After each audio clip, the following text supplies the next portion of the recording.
हरे कृष्णा। आप सभी भक्तों का भगवत गीता ज्ञान प्रबोधिनी सत्र में बहुत बहुत स्वागत है। हम लोग भगवत गीता ज्ञान प्रबोधिनी के 5वें अध्याय आत्मा के विज्ञान से चर्चा कर रहे थे। हम लोग इसकी भगवत गीता पे आधारित कृष्णावली पर चर्चा कर रहे थे। तो आगे चर्चा बढ़ाने से पहले आप सभी भक्तों से रिक्वेस्ट है कि आप सभी भक्त प्लीज मंगलाचरण प्रार्थनाएं पढ़ लीजिएगा।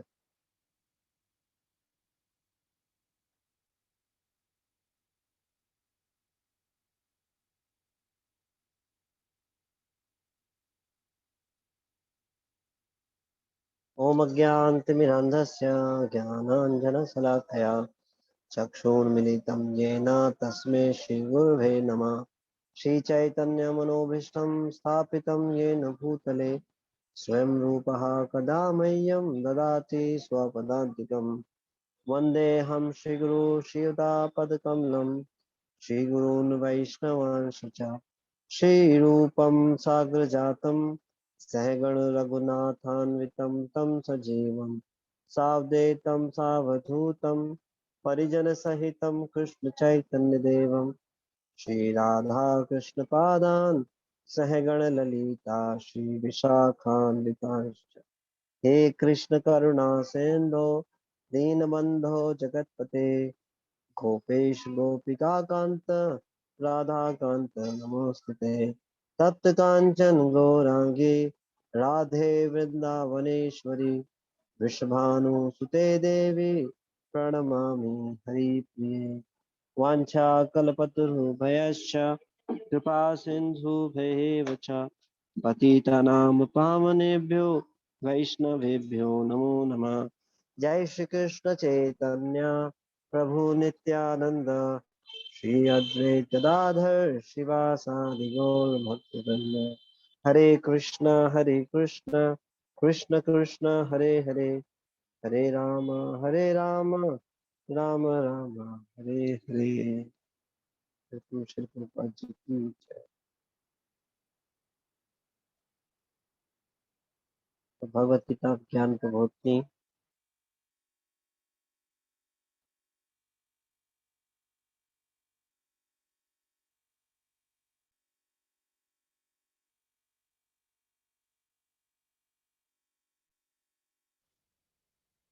इसके 44 प्रश्नों तक हम चर्चा कर चुके हैं। 45 प्रश्न से चर्चा आज करेंगे, जो कि 15वें अध्याय के 7वें श्लोक से है। तो ये 15वां अध्याय का 7वां श्लोक क्या पढ़ लिया था या अभी रहेगा? आप उसे कोई बता सकते हैं? Please help.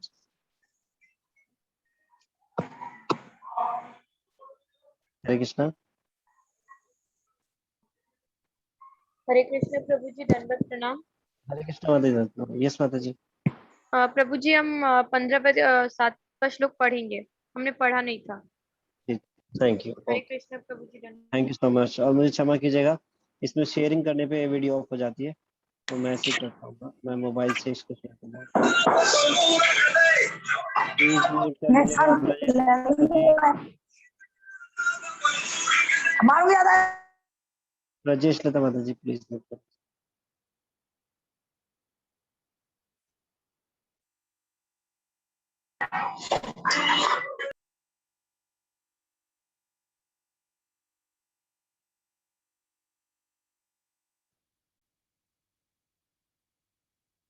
तो 15वें अध्याय का 7वां श्लोक इस प्रकार है। ये श्लोक इस प्रकार है। ममेवंश जीवलोके जीवभूतः सनातन मना षष्ठानि इंद्रियाणि प्रकृति स्थानि कर्षति। प्लीज नोट कर लीजिएगा।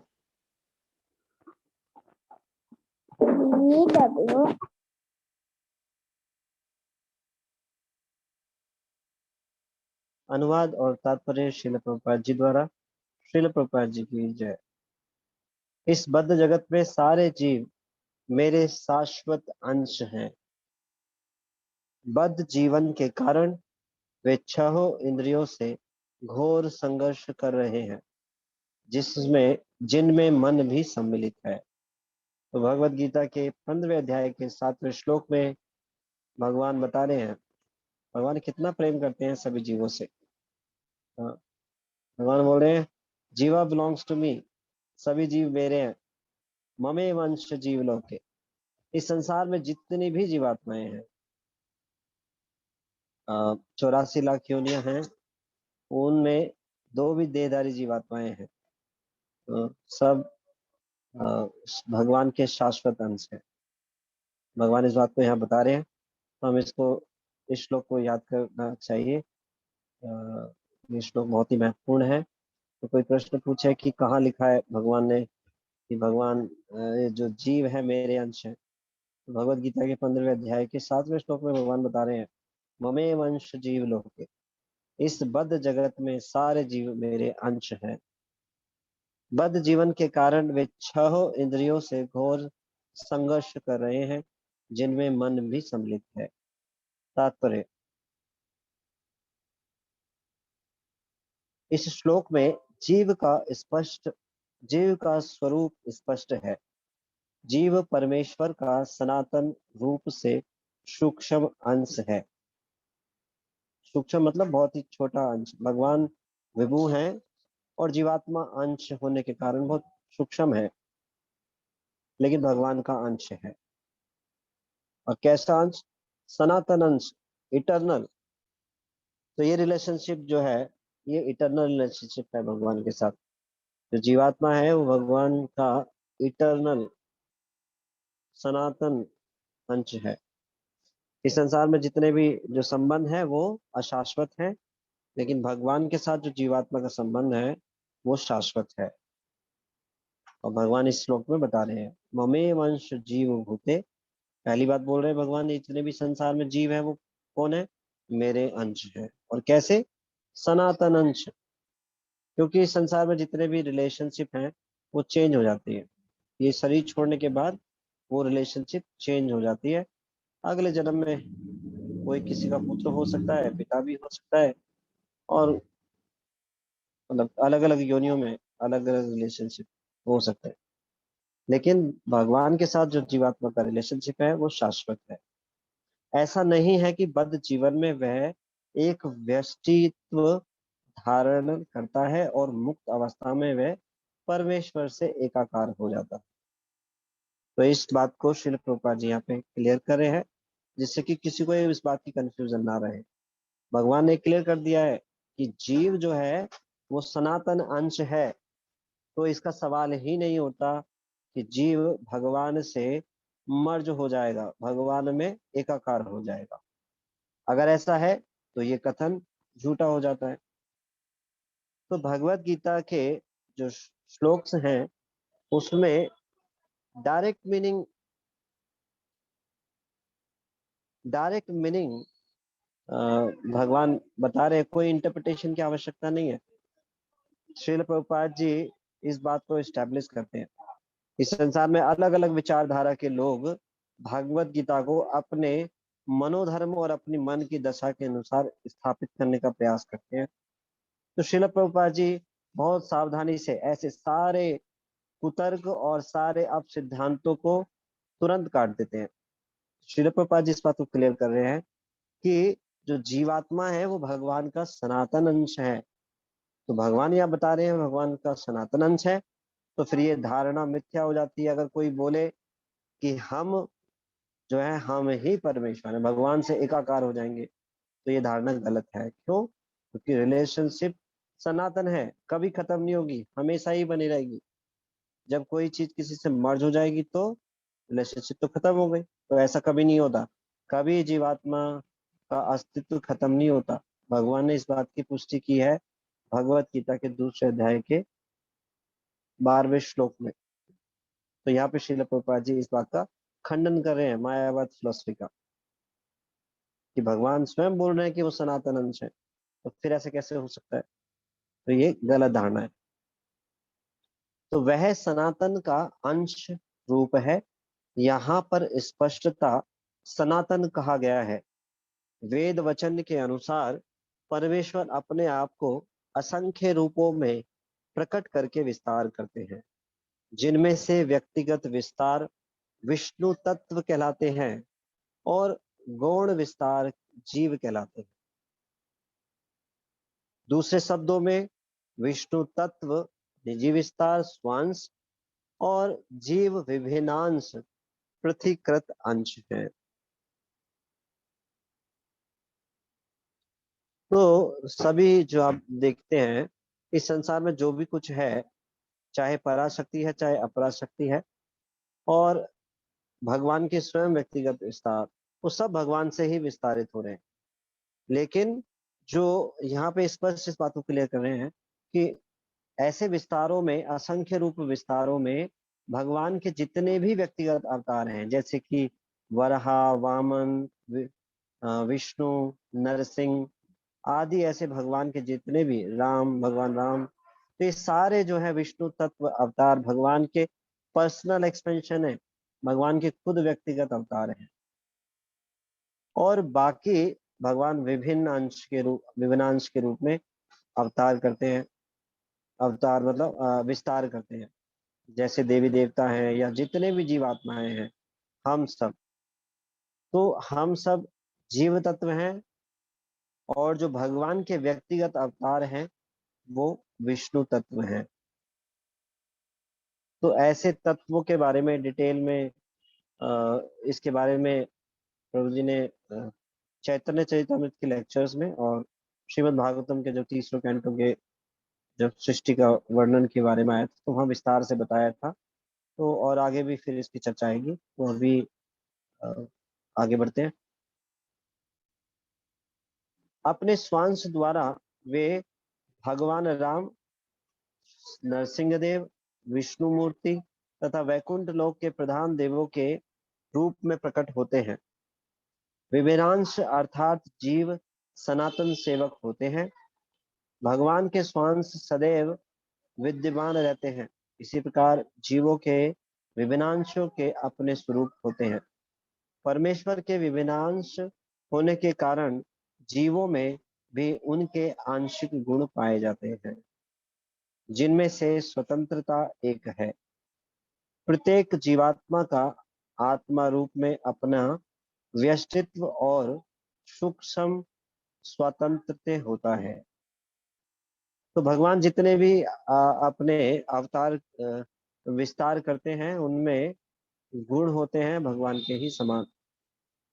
लेकिन जितने भी भगवान के व्यक्तिगत एक्सपेंशन है, भगवान कृष्ण के जितने भी व्यक्तिगत एक्सपेंशन है, विष्णु आदि अवतार, उनमें भगवान के 60 गुण पाए जाते हैं। भगवान कृष्ण में 64 गुण हैं पूर्ण रूप से, और बाकी जो व्यक्तिगत अवतार है उनमें 60 गुण पाए जाते हैं। और उसके बाद जो है जीवात्माओं में भी विशेष गुण भगवान के जो गुण है वो पाए जाते हैं, लेकिन पूर्ण रूप से नहीं पाए जाते। लेकिन जो शिव जी हैं आदि जो महान देवता हैं, उनमें 55 गुण के पाए जाते हैं। और जीवात्माओं में 50 गुण पाए जाते हैं, लेकिन वो भी पूर्ण रूप में नहीं होते। भगवान और भगवान के व्यक्तिगत जितने भी विस्तार हैं उनमें वो पूर्ण रूप से पाए जाते हैं। ये पहले प्रभु जी बता चुके हैं, मैं जस्ट एक बार रिवाइज कर रहा था। जिनमें से स्वतंत्रता एक है। प्रत्येक जीवात्मा का आत्मा रूप में अपने व्यष्टित्व और सूक्ष्म स्वतंत्रता होता है। तो स्वतंत्रता भगवान ने सबको दी है। तो जो 50 गुण हैं भगवान ने दिए, उसमें से एक गुण है स्वतंत्रता भी है, इंडिपेंडेंट है, लेकिन पूर्ण रूप से नहीं है। भगवान तो पूर्ण स्वतंत्र है, तो जीवात्मा को भी आंशिक आंशिक स्वतंत्रता दी है। प्रत्येक जीव का आत्मा रूप में अपना व्यष्टित्व और सूक्ष्म स्वतंत्रता होता है।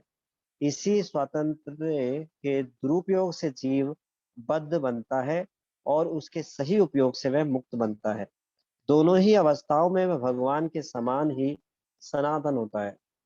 भगवान के समान सनातन होने का मतलब है भगवान का अंश होने के कारण जो जीवात्मा है वो सत्यचित आनंद से बना हुआ है। और जो गुण भगवान में पाए जाते हैं उनमें से 50 गुण जीवात्मा के अंदर पाए जाते हैं, लेकिन वो सूक्ष्म रूप से, और वो इटरनली होते हैं। किसी भी मतलब बद्ध अवस्था में भी वो होते हैं, मतलब जो आत्मा है वो तो इटरनली है। तो अगर भौतिक शरीर में भी जाते हैं तो वो आत्मा में तो समय हमेशा वो गुण विद्यमान रहते हैं।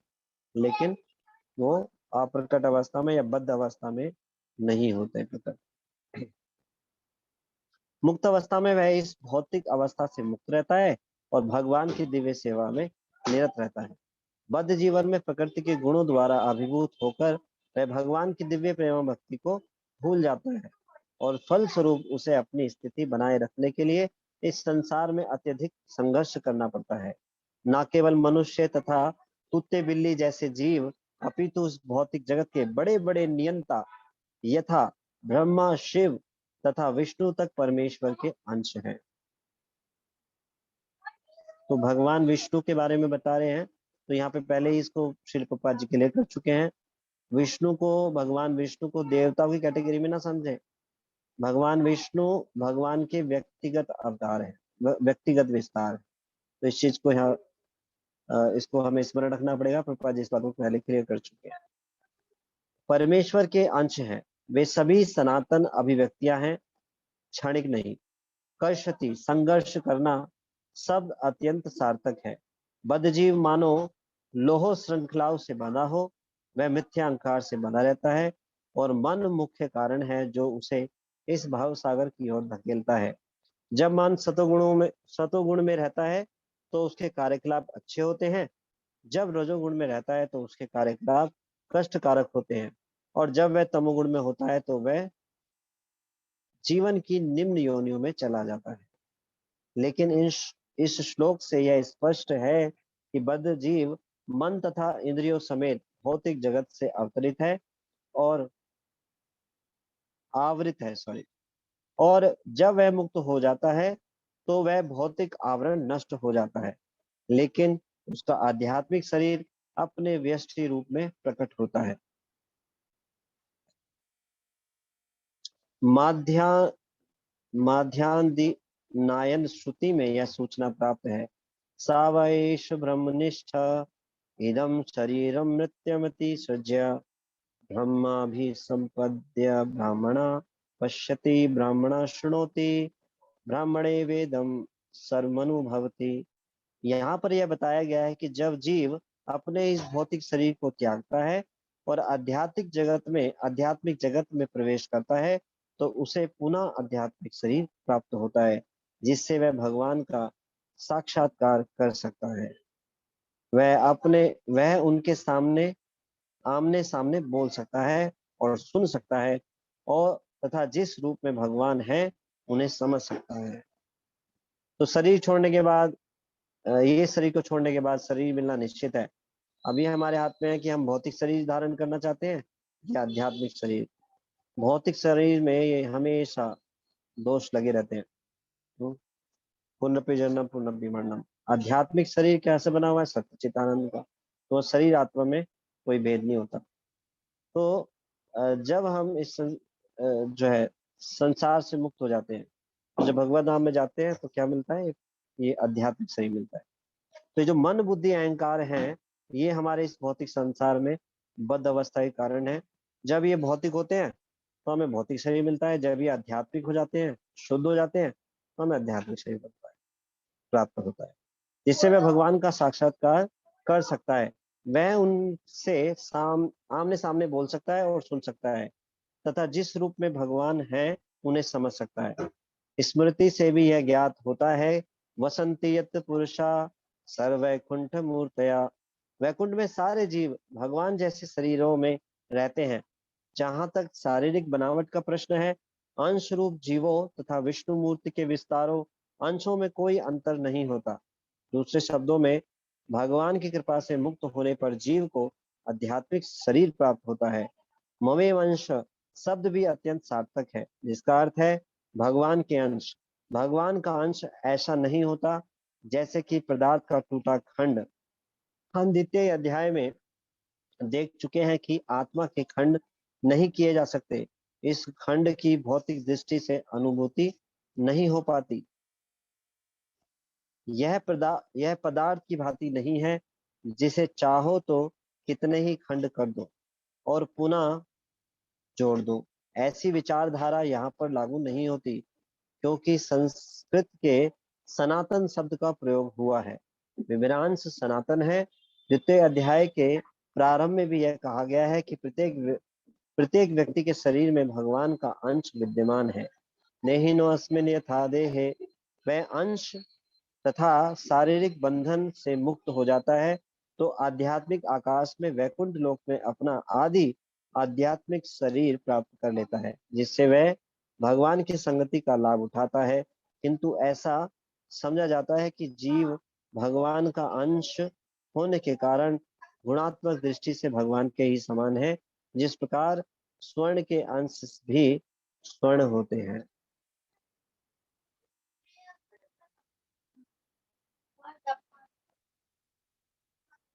तो ये श्लोक का अनुवाद और तात्पर्य यहाँ पूरा होता है। तो अभी प्रश्न लेते हैं एक बार।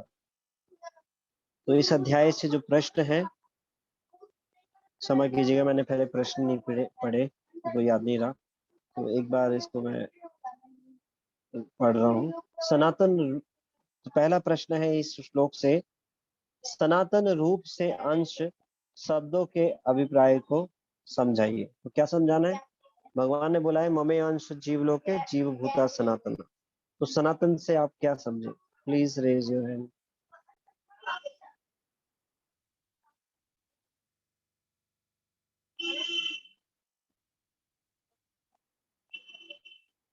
इंदु अग्रवाल माता जी। हरे कृष्णा प्रभु जी, दंडवत प्रणाम। हरे कृष्णा माता जी जानते हैं। जी माता जी। परमेश्वर, जीव परमेश्वर का सनातन रूप से सूक्ष्म अंश है। ऐसा नहीं है कि बद्ध जीवन में वह एक व्यक्तित्व धारण करता है और मुक्त अवस्था में वह परमेश्वर से एकाकार हो जाता है। वह सनातन का अंश रूप है। प्रत्येक जीव का आत्मा रूप में अपना व्यक्तित्व और सूक्ष्म स्वातंत्र्य होता है। इसी स्वातंत्र्य के दुरुपयोग से जीव बद्ध बनता है और उसके सही उपयोग से वह मुक्त बनता है। दोनों ही अवस्थाओं में वह भगवान के समान ही सनातन होता है। ओके, ठीक है। इसको अपने शब्दों में बता सकते हैं कोई बात? प्लीज डायरेक्टली अनम्यूट करके बोल सकते हैं कि what is your understanding Hare meaning Krishna of. प्रभु जी, दंडवत प्रणाम। हरे कृष्णा माता जी प्रणाम। यस माता जी। प्रभु जी, सनातन रूप से अंश से ये तात्पर्य निकलता है कि जो जीवात्मा है उसने जो शरीर धारण किया है यहाँ जो, या उसके जो रिश्ते हैं कुछ भी हैं, तो जैसे आपने अभी समझाया था कि वो टेम्पररी हैं, वो यही हैं, लेकिन सनातन अंश परमात्मा से मतलब है उनके साथ शाश्वत, वो उनका अंश है तो उनके साथ वो रिलेशन परमानेंट है। परमात्मा के साथ वो उनका अंश है, उनके साथ वो परमानेंट है।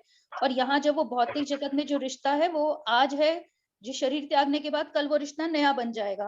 तो आत्मा के जो भौतिक जगत के रिश्ते हैं वो चेंज होते रहते हैं, लेकिन आत्मा का जो परमानेंट रिलेशन है तो वो परमात्मा के साथ है, क्योंकि उसके अंदर जैसे परमात्मा जैसे ही गुणात्मक दृष्टि से वैसा ही है। जैसे परमात्मा है सच्चित आनंद के हैं, तो ये आत्मा भी सच्चित आनंद रूप की बनी है, लेकिन इस भौतिक जगत में आने के कारण उसके ऊपर कवरिंग हो गई है स्थूल और सूक्ष्म शरीर की। तो सनातन अंश ही है वो परमात्मा का, और इस भौतिक जगत में आके वो एक बद्ध जीव बन जाता है। हरे कृष्णा प्रभु जी। Thank you. हरे कृष्णा। और कोई भक्त कुछ बोलना चाहते हैं इससे संबंधित? हरे कृष्णा प्रभु जी।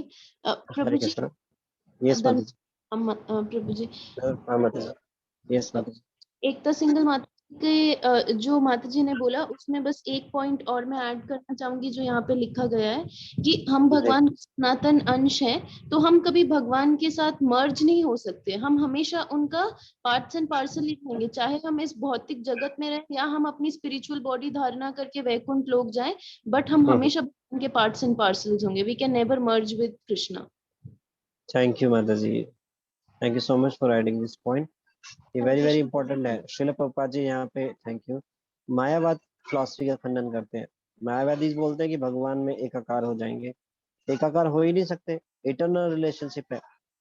इसके लिए प्रभु जी ने एक एग्जाम्पल बताया था, जैसे हरे पेड़ पे कोई तोता बैठा हुआ है और कोई दूर से उसको देखे तो वो दिखाई नहीं देता, लेकिन जब नजदीक आके कोई देखता है तो पता चलता है कि वो हरे पेड़ में तोता भी बैठा हुआ है। तो दूर से ऐसा लगता है मर्ज इसमें, वो तोता है ही नहीं उस पेड़ में, वो मर्ज है, मतलब उसी में समा रखा है। लेकिन पास में जब आते हैं पता चलता है कि ये तो तोता भी है इसमें। तो ऐसे ही भगवान को जानने के जो 3 अवस्थाएं हैं, परमात्मे ब्रह्मेति परमात्मेति भगवान इति शब्द। तो भगवान के ब्रह्म के रूप में जाना, भगवान सर्वव्यापी ब्रह्म, भगवान का जो शरीर का तेज है सर्वत्र फैला हुआ है, भगवान अपनी शक्ति के रूप में सब जगह फैले हुए हैं, व्याप्त हैं। और दूसरी अंडरस्टैंडिंग, भगवान परमात्मा स्वरूप में सबके हृदय में विराजमान है। लेकिन हाईएस्ट क्या है, भगवान को पूर्ण पुरुषोत्तम भगवान के रूप में जानना, ये हाईएस्ट अंडरस्टैंडिंग है। तो जो भगवान को दूर से जानने का प्रयास करते हैं वो देखते हैं कि सब कुछ उनको यही दिखाई देता है बस, कि भगवान तो निराकार है, सब जगह व्याप्त है। वो समझ ही नहीं पाते भगवान के इस पर्सनल फॉर्म को, तो ऐसा बोलते हैं। तो वो करेक्ट और यही वो सोचते हैं कि हम भी एकाकार हो जाएंगे, तो गलत अंडरस्टैंडिंग। ठीक है, तो नेक्स्ट प्रश्न लेते हैं। तो जब तक प्रभु जी नहीं आते तो हम प्रश्न लेते हैं, फिर एकदम स्टॉप कर देंगे। नेक्स्ट प्रश्न है, माध्यान्ह श्रुति में उस जीव के बारे में क्या बताया है जो अपना भौतिक शरीर त्याग कर आध्यात्मिक जगत में प्रवेश करता है? इस प्रश्न का उत्तर प्लीज रेज योर हैंड।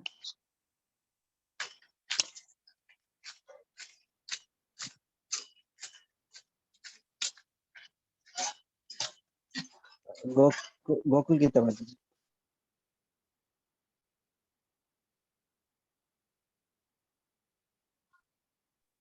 हरे कृष्णा प्रभु जी, दंड प्रणाम। हरे कृष्ण माता जी, दंड प्रणाम। प्रभु जी, यहाँ पे बताया गया है कि जब जीव अपने इस भौतिक शरीर को त्यागता है और आध्यात्मिक जगत में प्रवेश करता है तो उसे पुनः आध्यात्मिक शरीर प्राप्त होता है, जिससे वह भगवान का साक्षात्कार कर सकता है। यह उनसे आमने सामने बोल सकता है और सुन सकता है तथा जिस रूप में भगवान है उन्हें समझ सकता है। स्मृति से भी यह ज्ञात होता है, वसंती यत पुरुषा सर्वे वैकुंठ मूर्तया। वैकुंठ में सारे जीव भगवान जैसे जैसे शरीरों में रहते हैं। जहां तक शारीरिक बनावट का प्रश्न है, अंश रूप जीवों तथा विष्णु मूर्ति के विस्तारों में कोई अंतर नहीं होता। दूसरे शब्दों में भगवान की कृपा से मुक्त होने पर जीव को आध्यात्मिक शरीर प्राप्त होता है। अच्छी बात। Hare Krishna. Thank you so much, thank you so much. Hare Krishna.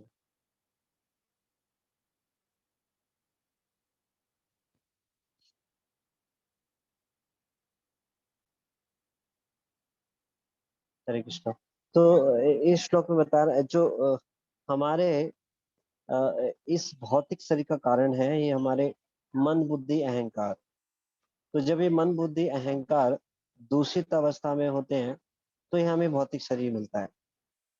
तो क्या है मन बुद्धि अहंकार दूषित अवस्था में? अहंकार, प्रभु जी आ गए हैं तो हम लोग यहीं पे विराम करते हैं। तो आगे की चर्चा कल करेंगे भगवत गीता ज्ञान। हरे कृष्ण प्रभु जी।